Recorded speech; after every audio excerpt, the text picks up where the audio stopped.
cầu tế nun na kisya zota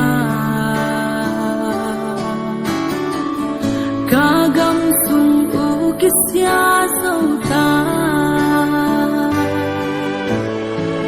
siat nan tui liang bangin hon tu to pa o hong dam sa in o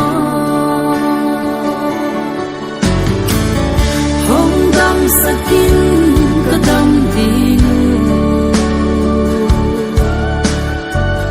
hon hon hya in kahing dinu bangdang hikay adam nati to pa o nang kya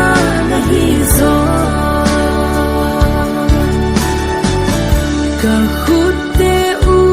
alyam zota kahete u alyam zota hong tuam damin kadam dinu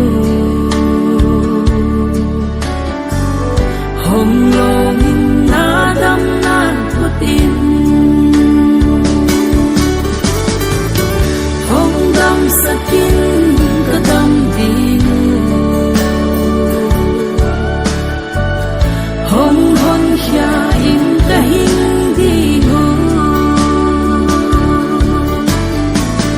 bangdang hikay adam nati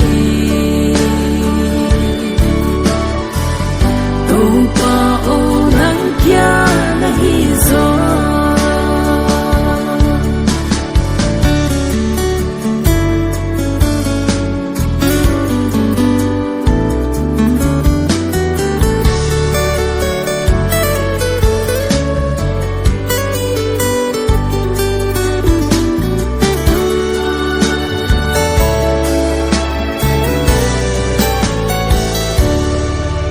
inun tak sia ki ngai sunni man that na khuk sung i kyak ma to pa anga ki pya ve ni Giêsu lâu đam na ông ke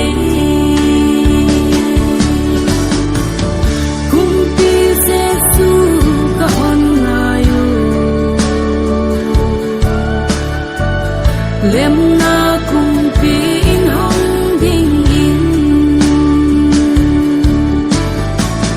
câu te xin vai hong ho min la